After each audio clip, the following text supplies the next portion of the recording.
जयाचेनी आठवे शब्दसृष्टी अंगवे सारस्वत आघवे जिव्हेसिये नमो ज्ञानेश्वरा निष्कलंका जयाची गीतेची वाचिता टीका ज्ञान होय लोका अतिभाविका ग्रंथार्थ्या. महाराष्ट्राच्या दैदिप्यमान संतांच्या परंपरेला विनम्र अभिवादन करून संतांची जीवनमूल्य खऱ्या अर्थाने समाजाच्या अंतरंगापर्यंत नेऊन ज्यांनी पोहोचवली आणि प्रबोधन घडवलं असे कीर्तनकार, प्रवचनकार, व्याख्याते, लेखक, अभ्यासक, व्यासपीठावरील सर्व मान्यवर आणि समोर बसलेले सर्व रसिक अभ्यासू श्रोतूगण, आपणा सर्वांना सर्वात प्रथम विनम्र अभिवादन करतो. या कार्यक्रमाच्या निमित्ताने या ठिकाणी उपस्थित असणारे सावित्रीबाई फुले पुणे विद्यापीठाचे प्रकुलगुरू doctor Paragji Kalkar sir, doctor Deglurkar sir, doctor Arunatai Dhere madam, doctor Kshamatai Ghonse, doctor Navale sir, आदरणीय doctor Sadanandji More sir, doctor Shinganapurkar sir आणि आमचे मित्र हरिभक्तप्राण योगीराज महाराज गोसावी, तसेच आंबोरे सर आणि इतर सगळे मान्यवर. आज ज्ञानोबा ते तुकोबा हा विषय या ठिकाणी घेण्यात आला. 3 दिवसांचं चर्चासत्र या ठिकाणी अतिशय उत्तम भक्तिपूर्ण वातावरणामध्ये, वारकरी संप्रदायाचं असल्यामुळे मी भक्तिपूर्ण वातावरण असं खास करून इथे बोलू इच्छितो. अतिशय उत्तम पद्धतीने या ठिकाणी पार पडलं. विषय देताना सुद्धा अतिशय सुंदर दिलेला आहे, ज्ञानोबा ते तुकोबा. कारण वारकरी संप्रदायाची परंपरा ज्ञानोबा ते तुकोबा, तुकोबा ते निळोबा अशा पद्धतीने आपण जातो. ज्ञानेश्वर महाराज हे महाराष्ट्राचे श्वास आहेत, तर तुकाराम महाराज हे निश्वास आहेत. श्वासात जसं चैतन्य आहे तसं निश्वासातही चैतन्य आहे. ज्ञानोबा तुकाराम, ज्ञानोबा तुकाराम 2 शब्द उच्चारत्या क्षणी लक्षावधी वारकरी कशाचाही न विचार करता पंढरपूरच्या वारीने आनंद तेथीचा मुख्या शिवाचा, बहिरे ऐकती कानी रे, आंधळ्याशी डोळे पांगुळ्याशी पाय, तुका म्हणे वृद्ध होती तरणे नाचत नाचत जाई रे पंढरी, विठ्ठल रखुमाई पाहुरे. खऱ्या अर्थाने या भक्ती संगमामध्ये एकरूप होण्यासाठी फक्त 2 शब्दांचा वापर केला जातो. कुठे निमंत्रण दिलं जात नाही, आमंत्रण दिलं जात नाही, कशाचाही विचार केला जात नाही, प्रतिकूलतेचा अनुकूलतेचा विचार केला जात नाही. फक्त आणि फक्त उपादान कारण काय असतं तर हे 2 शब्द आहेत. त्यामुळे ह्या शब्दांच्या माध्यमातून सरांनी सांगितलं, एका ब्रॅकेटमध्ये संपूर्ण संत परंपरा या 2 शब्दांच्या माध्यमातून येते. मी नेहमी मॅडम एक विचार करत असतो की संत नसते तर महाराष्ट्र कसा दिसला असता. आणि त्याचा विचार करताना पहिल्यांदा माझ्या लक्षात येतं की संत नसते तर आम्हाला भगवंत कसा हेच कळलं नसतं. सुंदर ते ध्यान उभे विटेवरी करकटावरी ठेवून या कुणी सांगितलं, संतांनी सांगितलं म्हणून आम्हाला कळलं. राजस सुकुमार मदनाचा पुतळा रवी शशिकळा लोपलिया, कुणी सांगितलं हा राजस सुकुमार आहे, मदनाचा पुतळा आहे, संतांनी सांगितलं. आनंद अद्वय नित्य निरामय जे का निज ध्येय योगियांचे तो आनंद स्वरूप आहे, अद्वय नित्य निरामय, हे कोणी सांगितलं, संतांनी सांगितलं म्हणून आम्हाला कळलं. म्हणून खऱ्या अर्थाने संत होते म्हणून आम्हाला भगवंत कसा हे कळलं. त्याच्या पुढे जाऊन सांगतो, भाऊ अवघड होत असे संत भेटी म्हणून जगजेठी करुणा केली. भगवंत भेटणं सोपं आहे, संत भेटणं तितकं अवघड आहे. आणि त्या दृष्टिकोनातून संत भेटायचे असतील तर कशाच्या माध्यमातून भेटायचं, तर पहिलं प्रत्यक्ष प्रमाणाच्या माध्यमातून, दुसरं अनुमान प्रमाणाच्या माध्यमातून आणि सर्वात महत्वाचं म्हणजे शब्द प्रमाणाच्या माध्यमातून. प्रत्यक्ष प्रमाणाच्या माध्यमातून ज्ञान साधना करता येते. मी व्याख्यान करतोय, तुम्ही ऐकता आहात, तुम्ही श्रोते आहात, मी वक्ताय. प्रत्यक्ष प्रमाण. अनुमान प्रमाण, अनुमान ठेवून काहीतरी ज्ञान साधना करायची, अनुमान प्रमाण. पण जे ज्ञान अनाकलनीय आहे, आपल्या दृष्टीच्या पलीकडचं आहे, कवेच्या पलीकडचं आहे, ते ज्ञान शब्दांच्या माध्यमातून खऱ्या अर्थाने ग्रंथामध्ये आणलं आणि या महाराष्ट्रामध्ये ग्रंथसंपदा निर्माण झाली आणि त्याच्यामुळे अनेक लोक ज्ञानसाक्षर झाले. हे संतांनी आपल्यावर केलेले मोठे उपकार आहे. देखणे सर अतिशय सुंदर संत परंपरेचं वर्णन करायचे. ते म्हणायचे ज्ञानेश्वर माऊली हे ज्ञानाचं सागर आहेत, ज्ञानाचं आगर आहेत किंवा ज्ञानाचं प्रतीक आहे. ज्ञानियांचा राजा गुरु महाराव म्हणती ज्ञानदेव तुम्हा ऐसे, ज्ञानाचं प्रतीक आहे. तुकोबाराय हे भक्तीचं प्रतीक आहेत. नाथ महाराज हे शांतीचं प्रतीक आहेत. नामदेव राय हे प्रेमाचं प्रतीक आहेत आणि समर्थ रामदास हे क्रांतीचं प्रतीक आहे. म्हणून ज्ञान, भक्ती, शांती, प्रीती आणि क्रांती ही जीवनमूल्य ज्या ठिकाणी एकवटतात ना, त्या ठिकाणी खऱ्या अर्थाने महाराष्ट्राची संत परंपरा निर्माण होते. आणि अशा संत परंपरेचं खऱ्या अर्थाने फलद्रूप करणारं जे काही साधन आहे ते म्हणजे ग्रंथ आहेत. मी नेहमी सांगतो की माऊलींनी खऱ्या अर्थाने आता सरांनी अतिशय सुंदर आता उल्लेख केला, ज्ञानदेवे रचिला पाया उभारिले देवालया, संत कृपा झाली इमारत फळाली, ज्ञानदेवे रचिला पाया उभारिले देवालया, नामातयाचा किंकर जेणे केला हा विस्तार, जनार्दन एकनाथ खांब दिला भागवत, तुका झाला से कळस भजन करा सावकाश, बहिणी म्हणे फडकती ध्वजा, निरूपणा केले ओजा. त्यापैकी माऊलींनी पाया रचला. कशाचा पाया रचला? सरांनी अतिशय सुंदर पद्धतीने त्याचं विवेचन केलं. सरांच्या पुढे बोलणं म्हणजे ते तर खद्योत का हुटवटी आपुलेनी तेजी, सूर्याच्या पुढे काजव्याने चमकावं हे जेवढं अवघड आहे तसं बोलणं. पण थोडं धारिष्ट्य करून सांगतो, माऊलींनी कशाचा पाया रचला? तर देखणेसर सांगायचे, माऊलींनी भक्ती संप्रदायाचा पाया रचला. जे जे भेटे भूत ते ते मानिजे भगवंत, हा भक्ती योग निश्चित जाण माझा. खऱ्या अर्थाने प्रत्येकाच्या अंतरंगामध्ये भगवंत स्थित आहे, तेच ज्ञान होणं म्हणजेच भक्ती, असं माऊलींनी ठासून सांगितलं. भक्ती संप्रदायाचा पाया रचला. माऊलींनी भागवत धर्माचा पाया रचला. साध्या बोळ्या भक्तीला अध्यात्मनिष्ठ मानवतावादाची जोड माऊलींच्या माध्यमातून दिली गेली. आणि खऱ्या अर्थाने भक्तीचं सामाजिकरण जर कोणी केलं असेल तर ते ज्ञानेश्वर माऊलींनी केलं. ज्ञानेश्वर माऊलींनी मराठी सारस्वताचा पाया रचला. तीरे संस्कृताची गहने तोडोनी मराठीची शब्द सोपाने, रचिले धर्मनिधाने निवृत्ती देवे. ज्या माऊलींनी भगवद्गीतेसारखा ग्रंथ टीका करण्यासाठी उपयोजला, तेच माऊली खऱ्या अर्थाने पहिल्यांदा भारुडाचे जनकत्व होतात. एका काट्याच्या आणीवर वसली 3 गावं, 2 ओसाड बायक वसेचिना, वसेचिना वसेचिना तेथे आले 3 कुंभार, 2 आंधळ्या बायक दिसेचिना, दिसेचिना दिसेचिना त्यांना मारल्या 3 गुद्द्या, 2 हुकल्या बायक लागेचिना. जे माऊली खऱ्या अर्थाने तत्वज्ञानाची एवढी गहन मांडणी करू शकतात किंवा करतात, तेच माऊली सर्वसामान्यांच्या परिभाषेमध्ये बोलता यावं म्हणून भारुडांच्या सारख्या लोककला प्रकाराचा उपयोग करून घेतात आणि संयुक्तिक पद्धतीने लोकांच्या मनामध्ये अंतरंगामध्ये प्रबोधन घडवतात. त्या माऊलींनी खऱ्या अर्थाने मराठी सारस्वताचा पाया रचला.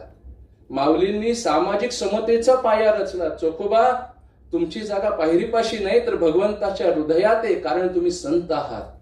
प्रत्येक जातीमध्ये एक एक संत निर्माण करायचं काम माऊलींनी केलं. माऊलींनी ज्ञान भक्ती कर्म समन्वयाचा पाया रचला.